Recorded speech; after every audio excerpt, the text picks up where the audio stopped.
It's an honor to be with you today. And it's wonderful to be here in the great city of New York. Once again, this week, New Yorkers showed us how to be resilient and resolute in the face of violent extremism. On behalf of everybody in this room, let me say directly to the people of New York, you are a model to the world, and we thank you.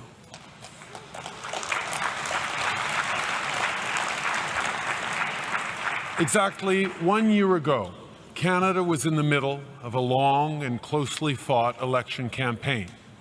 78 days on the road, and I can assure you, in Canada, there are 78 days worth of roads.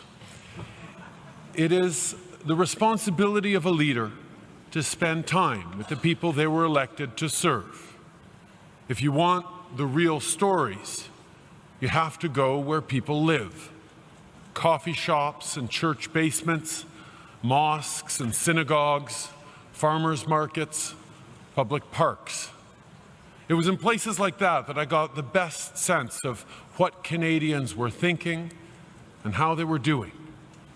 And through the politeness, because we Canadians are always polite even when we're complaining, I learned a few things. I talked with people my age who were trying to be hopeful about their future, but found it tough to make ends meet, even when they were working full-time. I heard from young Canadians who were frustrated, who told me that they couldn't get a job because they don't have work experience, and they can't get work experience because they don't have a job. I heard from women and girls who still face inequality in the workplace and violence just because they are women, even in a progressive country like Canada. Leaders are faced with citizens' anxiety. We have a choice to make. Do we exploit that anxiety, or do we allay it? Exploiting it is easy. But in order to allay it, we need to be prepared to answer some very direct questions. What will create the good, well-paying jobs that people want and need and deserve? What will strengthen and grow the middle class and help those working hard to join it? What will build an economy that works for everyone?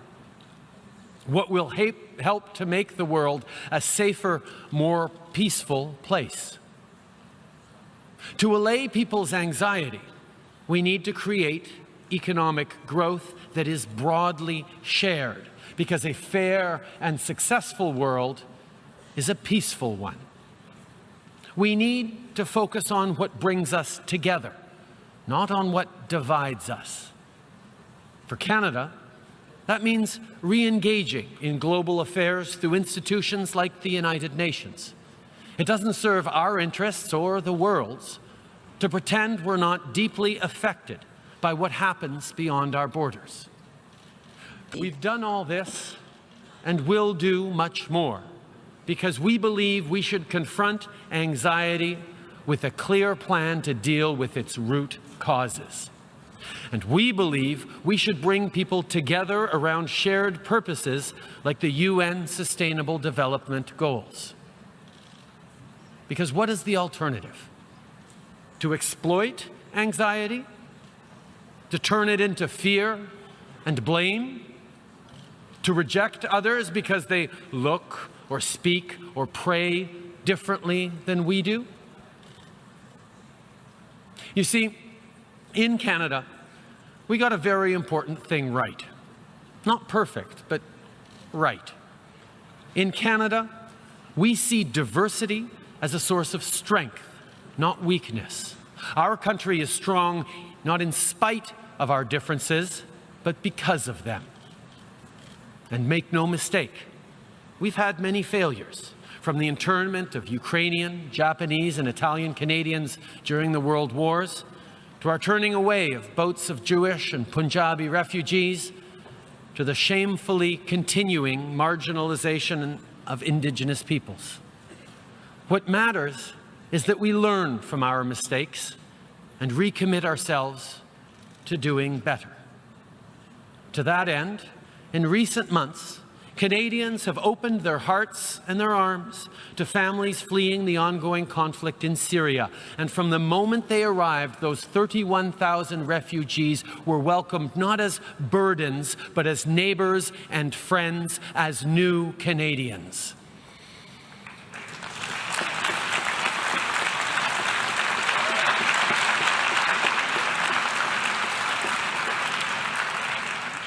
These people are bringing themselves. Refugees are people with the same hopes and dreams as our own citizens.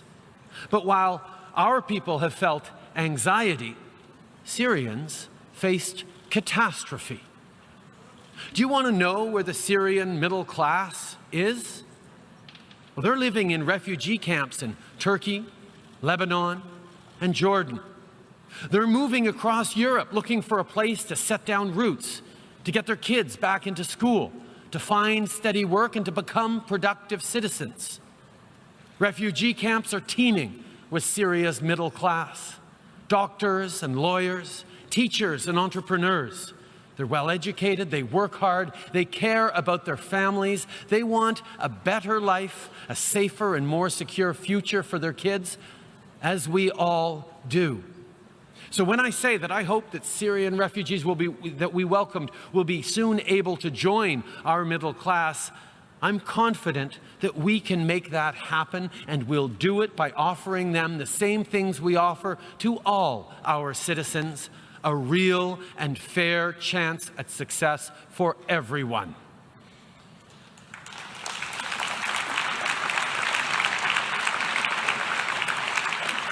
In the end, my friends, there is a choice to be made. Strong, diverse, resilient countries like Canada didn't happen by accident, and they won't continue without effort. Every single day, we need to choose hope over fear, diversity over division. Fear has never created a single job or fed a single family. And those who exploit it will never solve the problems that have created such anxiety. Our citizens, the nearly 7.5 billion people we collectively serve, are better than the cynics and pessimists think they are. People want their problems solved, not exploited. Listen, Canada is a modest country. We know we can't solve these problems alone. We know we need to do this all together.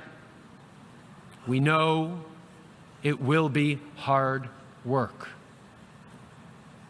But we're Canadian, and we're here to help.